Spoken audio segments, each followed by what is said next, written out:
Muito boa tarde. Vamos começar a segunda sessão do primeiro dia do quinto colloquio ISPEB, che tem o titolo Il testo e le sue dinamiche nelle culture di lingua portuguese. E hoje à tarde vamos ter 4 encontros. Pedimos já desculpa pelo atraso, estamos com 30 minutos de atraso, de forma que tenho que pedir aos nossos convidados que mantenham rigorosamente o tempo que lhe foi dado, não é? E então, vamos começar pela professora Vanessa Castagna. Vanessa, como tenho a sua apresentação em italiano, então vou lê-la em italiano. Vanessa Castagna è professoressa associata di lingue portoghese e brasiliana presso il Dipartimento di Studi Linguistici e Culturali Comparati dell'Università Ca' Foscari di Venezia ed è membro del Gabinetto in Studios de Género du CLEPUL di Lisbona. I suoi interessi di ricerca e le sue pubblicazioni riguardano principalmente, ma non solo, la didattica del portoghese come lingua straniera in una prospettiva contrastiva e di valorizzazione del pluricentrismo del portoghese e l'ambito della traduzione nelle sue diverse sfaccettature. Oggi, se non mi sbaglio, ci parlerà proprio di questi aspetti della traduzione, métodos e estratégias na tradução da literatura infantil portuguesa em Itália. Vanessa Castagna tem a palavra.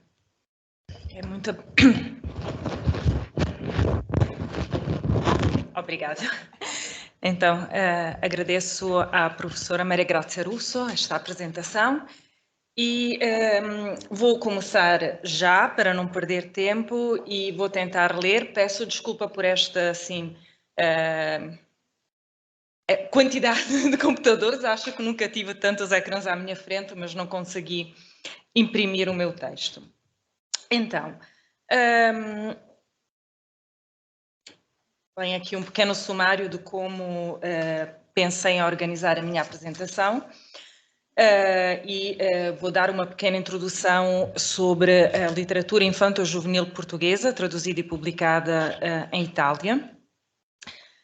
Então, se é verdade que a literatura portuguesa ocupa tradicionalmente uma posição um pouco à margem do sistema da literatura traduzida em Itália, as últimas 2 décadas fornecem-nos dados interessantes acerca do andamento do intercâmbio entre os sistemas culturais italiano e português, mediado pela tradução. Para reconstruir, eu aqui vou repropor alguns dados que já tive a oportunidade de divulgar noutras ocasiões, mas apenas para quem não tenha noção. Então, para reconstruir um pouco o pano de fundo em que a tradução de obras infanto-juvenis se insere, podemos referir que a partir dos anos de 1980 já se observava um crescimento com entre 140 e 150 obras literárias portuguesas traduzidas nas 2 últimas décadas do século XX, mas já nos primeiros 20 anos do século XXI, o número dessas obras ultrapassou o dobro das publicadas nos 20 anos anteriores, contando-se perto de 400 de títulos traduzidos e publicados em Itália. Repito, refiro-me exclusivamente à literatura portuguesa. Okay? Esse aumento consistente associa-se também a um alargamento do repertório da literatura portuguesa traduzida e publicada em Itália, com a incorporação de géneros e subgéneros quase ou totalmente ausentes até 2000. E um dos géneros que sobressai é mesmo o da literatura infanto-juvenil, cujas traduções em Itália até os anos 2000 eram raras, enquanto, principalmente na última década, elas já contam com algumas dezenas de títulos traduzidos e publicados. E pode-se mesmo afirmar que a literatura infanto-juvenil de autoria portuguesa ocupa atualmente um lugar de destaque no âmbito mais amplo da literatura portuguesa traduzida em Itália. Entre os autores de obras destinadas ao público de leitores infantil ou juvenil, traduzidos para italiano, surgem certamente nomes consagrados da literatura portuguesa, que também escreveram de forma ou continuada ou pontual, digamos episódica, para este segmento específico, e aqui posso mencionar os casos de Alice Vieira, Luísa Ducla Soares, que são nomes muito conhecidos em Portugal, ou ainda de José Saramago, que representa um caso de escrita pontual, não é? Para esse segmento com a maior flor do mundo. No entanto, os nomes mais representados são os de escritoras mais novas, que se dedicam especificamente a este tipo de produção literária, e entre os quais se destaca, por exemplo, eu aqui coloquei algumas... Bom, peço desculpa, vejo que o meu PowerPoint ficou todo desalinhado, mas acho que dá para ver. Então, destaca-se, por exemplo, o nome de Catarina Sobral. Só para ter uma ideia, uma autora nascida em 1985, portanto estamos a falar já de uma geração mais jovem, não é? Catarina Sobral é uma ilustradora e designer de comunicação, com livros editados no Brasil e traduções, só para ter uma ideia, em alemão, chinês, dinamarquês, espanhol, francês, húngaro, japonês, polaco, sueco, turco, ucraniano. Estou a referir isto porque há um grande trabalho por parte da GELAB, da Direção-Geral do Livro, Arquivos e Bibliotecas, para também apoiar este segmento de produção literária. Outro autor que gostaria aqui de mencionar pelo número avultado de obras traduzidas para italiano é um autor, um escritor multifacetado, para já, também traduzido em mais de uma dezena de línguas, e neste caso, José Jorge Letria é um autor muito conhecido, como sabem, e de facto só uma pequena parte da sua, produção encontra-se dedicada ao público infanto-juvenil, com estas traduções que podem ver aqui publicadas na Itália. Já aproximando-me mais da análise que vou tentar aqui compartilhar hoje, vou mencionar o caso de Isabel Minhoz Martins, que, como podem ver claramente da lista, é a autora com mais êxito neste momento, se podemos medir o êxito pelo número de obras, evidentemente. Também para ter uma ideia biográfica, é de 1974, portanto, mais ou menos da minha geração, ok? E, em geral, é uma das autoras com mais títulos traduzidos e publicados em Itália entre 2000 e 2020, ou seja, em termos absolutos, não só dentro do panorama da literatura infanto-juvenil, se nós formos ver, digamos, o ranking dos autores portugueses mais traduzidos e publicados em Itália nas últimas 2 décadas, ela coloca-se, se não me recordo mal, tipo no 6º ou 7º lugar, ou por aí. O que é muito interessante para ver como este género, ou digamos este conjunto este segmento ganhou importância, não é? Mais recentemente. Algumas informações mínimas. Isabel Minhoz Martins é uma dos cofundadores da editora Planeta Tangerina, que publica, evidentemente, também as suas obras, e tem livros traduzidos e publicados, entre outros, na Alemanha, Brasil, China, Coreia, Espanha, França, Holanda, México, Reino Unido. Portanto, também uma grande divulgação no estrangeiro. Então, para levar a cabo uma análise descritiva, que era o que me interessava, inferir ou tentar inferir os métodos e as estratégias predominantes na tradução da literatura infantil portuguesa atualmente em Itália, defini um corpus, que é o que encontram aqui, portanto, uma parte da produção da Isabel Minhoz Martins. Reparem, eliminei da lista da sua produção completa 3 títulos que eram, digamos, para um público assim entre os 11 e os 13 anos, portanto, esse Atlas de Viagem dos Exploradores, Cá Dentro e Plásticos Marítimos, ok? Também tive de, digamos, deixar para outra altura a análise de 3 obras para um público infantil, nomeadamente O Meu Vizinho é um Cão, de 2008, Ovelhinha da Amelã, de 2010, porque não tive a oportunidade, com esta dificuldade também de aceder a determinadas bibliotecas, essas não consegui mesmo consultar a tempo e acabei também na última da hora por excluir ir e vir, isso por falta de tempo, porque já tinha imenso material e não daria para apresentar tudo, mas espero poder vir a partilhar as informações que fizer noutra sede. Reparem que eu aqui indiquei nesta lista, acho que dá para ver, o título original, a data de publicação em Portugal, a tradução do título, a editora italiana, o ano de publicação e, quando disponível, o nome do tradutor ou da tradutora. O que é muito interessante, porque hoje em dia, em Itália, como em Portugal, estamos acostumados a ter uma referência clara de quem traduziu a obra. No caso da editora Topi Pittori, em todos estes volumes, não tive tempo de investigar melhor, mas nestes volumes, nestes livros, o nome do tradutor ou da tradutora não é indicado. Trata-se de um fato curioso, que tentarei realmente depois investigar melhor, porque assim, a experiência que eu tenho de outros estudos descritivos da tradução é que quando o nome do tradutor não aparece, há qualquer coisa que não bate certo. Mas não quero... não quero, enfim, adiantar suposições extremas nesta fase. Fica aqui a curiosidade. Para quem tiver interesse, pode ser também interessante ver a relação entre ano de publicação em Portugal e ano de publicação em Itália, mas não é algo que aqui possa agora desenvolver. Os títulos também em si apresentam por vezes alguma singularidade, mas tampouco vou deter-me nos títulos porque, como todos devem saber, o título nem sempre reflete a proposta que o próprio tradutor faz. Não é? Há muitas vezes uma negociação e considerações que às vezes entram inclusivamente no marketing, então aí vou deixar de parte essa questão.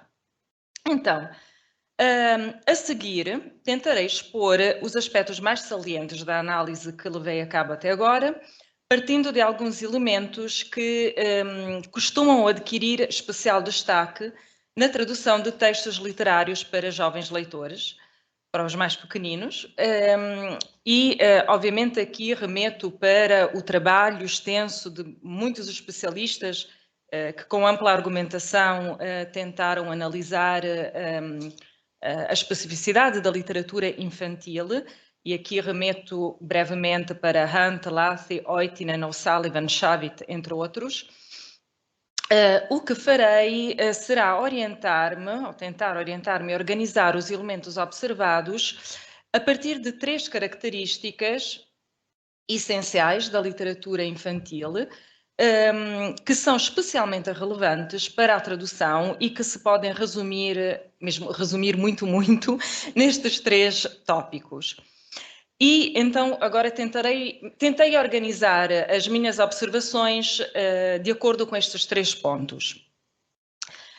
E partiria do facto que normalmente uma obra que pertence à literatura infantil é uma obra que foi escrita para ser lida em voz alta.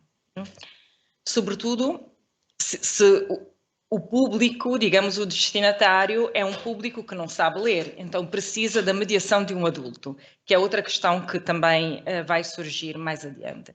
Então, vamos ver um pouco a questão... infelizmente isto ficou tudo um pouco desalinhado, mas dá para ver. Então, começando...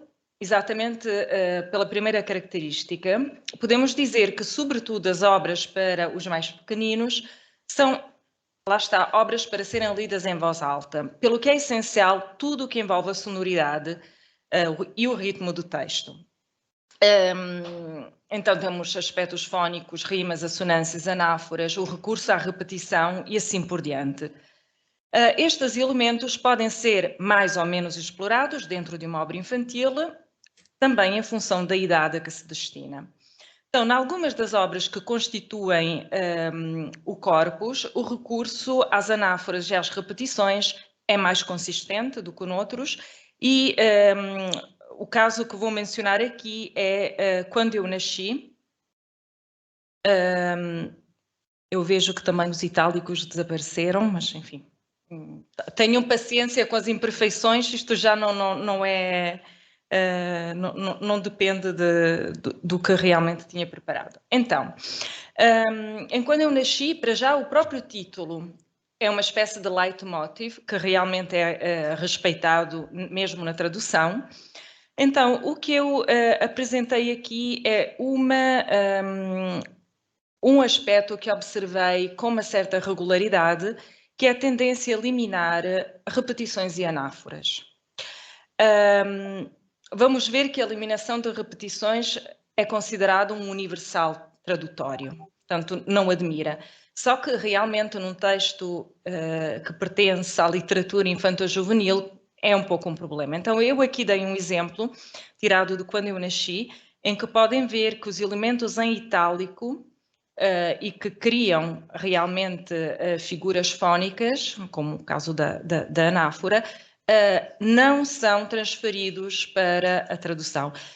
Este tipo de procedimento, esta eliminação não é sistemática em toda a tradução. Há trechos em que quem traduz mantém o recurso, noutros, como neste caso, não. Eu aqui também evidenciei a negrito, espantados, espantada, que também é uma repetição. Neste caso, também se mantém incantati, incantata, só que reparem, na linha onde aparece incantata, quem traduz, introduz também um anche, como se sentisse a necessidade de matizar a repetição. Ok. Bom, outro caso que temos aqui também confirma um pouco esta tendência. Estes são outros dois textos, obrigado a todos, em que também temos, e siga a seta, temos mais dois exemplos em que a repetição é eliminada na tradução. Então, passando já à segunda questão, relação entre imagem e palavra. Então, na literatura infantil, a palavra, sobretudo, não é nos chamados álbuns, nos livros ilustrativos, a palavra é sempre acompanhada de ilustrações, que têm um papel fundamental na narração. Aliás, vimos também hoje de manhã com a professora Bárbara Gori, falou exatamente de um caso de obra infantil, mostrando essa ligação entre imagem, ilustração e palavra. E, portanto, temos de facto como característica o facto que a narração não é só verbal, mas também visual. E às vezes as próprias imagens orientam o tradutor na correta interpretação textual. Ok. Houve aqui um caso um pouco único dentro do corpus que eu observei, que é a tradução de Siga a Seta, que apresenta uma parcial redistribuição do texto face às ilustrações. É o único caso em que o texto é deslocado, não se mantém sempre na posição que ele ocupava na edição original.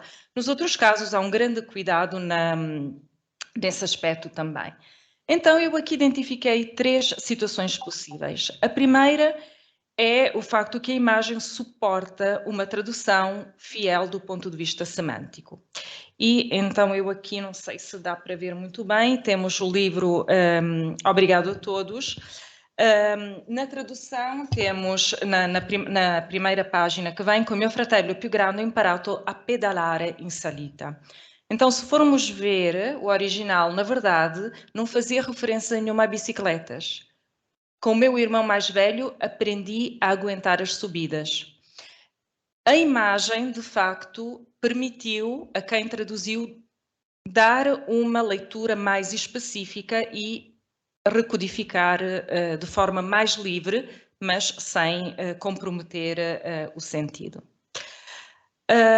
Outro caso, outra situação diferente, é o facto de a imagem permitir uma tradução livre. Aqui temos P de pai, P de papá. Eu aqui, bom, o livro é muito simples, podem ver ali 2 exemplos de páginas, portanto uma imagem muito estilizada, simples, em que O nome pai está associado quase sempre a um objeto. Aqui, como podem observar pelas palavras em negrito, quem traduziu às vezes optou por escolhas livres, não é? Às vezes até interpretando, por exemplo, o esfregão passa a ser bagneto, seta especifica que é uma situação de punizione e assim por diante. Mas, de facto, há sintonia, digamos que a imagem não contradiz o texto nem vice-versa. Okay. Aqui poderíamos comentar que há também a tendência na tradução a pôr o abstrato pelo concreto, talvez para um público infantil nem seja a solução mais fácil, digamos, em termos de leitura, e também a adição do traço mais humano. Eu sei que só tenho 2 minutinhos, vou tentar aqui agora não exceder-me. Então, o terceiro caso é quando, na verdade, a tradução entra em conflito com a imagem. Então, aqui temos um caso muito interessante, tirado também de Siga a Seta, em que havia uma raposa, falava-se de uma raposa que o protagonista encontra num túnel, mas na tradução acaba por ser uma talpa. Só que reparem que a imagem que temos ali é de uma raposa. Talvez um pouco simplificada, mas enfim, não parece muito uma talpa. Mas aqui entramos também numa questão interessante que tem a ver com o valor simbólico dos animais, que pode mudar de cultura para cultura. E outra questão que não sei se alguém observou no slide anterior, que era este. Aqui, porque é que eu pus esta imagem? Porque a certa altura fala-se de cor amarela do meu chapéu. Não é um gorro, é um chapéu. É verdade que chapéu às vezes funciona como hiperónimo, mas neste caso temos mesmo um chapéu, não é um gorro. Então aqui neste caso também houve um pequeno, digamos, conflito com a imagem. Bom, tentando aproximar-me já do fim. Terceiro elemento, o terceiro grupo tem a ver com a mediação cultural que os adultos fazem em várias etapas, incluindo na hora de traduzir. Há uma tendência a adaptar elementos culturais. De facto, a literatura infantil é uma literatura escrita, selecionada e traduzida por adultos, por isso, inclusivamente, apesar de se destinar a pequenos leitores, a sua tradução deve destinar-se também aos adultos, que desempenham o papel de intermediários entre o livro e o público-alvo, e muitas vezes os livros para crianças também incluem aquelas piscadelas de olho para os adultos que leem. Portanto, isso é inevitável. Então, em geral, podemos observar vários procedimentos que produzem formas de mediação e os mais recorrentes são os seguintes. Quando aparecem antropónimos, os mesmos tendem a ser traduzidos. Aqui temos um exemplo de obrigado a todos.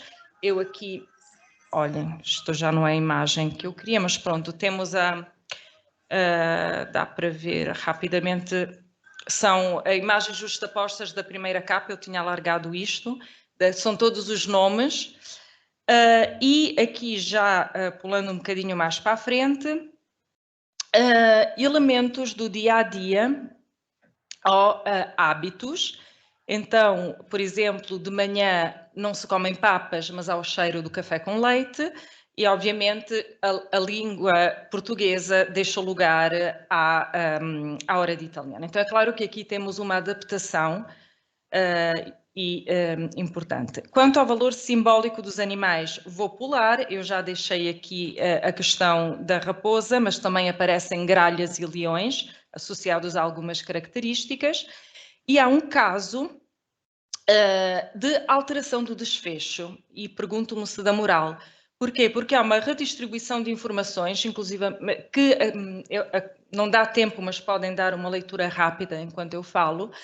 Na tradução, há uma perspectiva mais positiva, que valoriza a liberdade ou a transgressão, ao passo que no texto-fonte havia uma espécie de status quo, pelo que, apesar da ação do protagonista,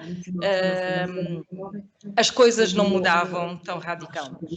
Então, estes são os universais tradutórios que podemos confirmar, que também se encontram no corpus que eu analisei, e certamente os primeiros 3, simplificação e eliminação das repetições, explicitação, que eu não tive tempo aqui de explorar, mas, por exemplo, explicitação de valores adversativos, acrescentando mas ou outros elementos, e normalização, um certo conservadorismo, por exemplo, na pontuação, muito na pontuação, nota-se, digamos que se confirmam como procedimentos que nos ajudam a ver um pouco qual é o método da estratégia, e eu só queria mostrar-vos os meus agradecimentos. Pronto, obrigada. Muito obrigada, professora Castanha. Cada vez que ouço a Vanessa, percebo sempre que atrás de tudo o que ela diz há uma organização de um corpus. Uma organização muito bem feita de um corpus e, portanto, é só a partir de corpos bem definidos que se podem fazer estas conclusões. Portanto, muito obrigada.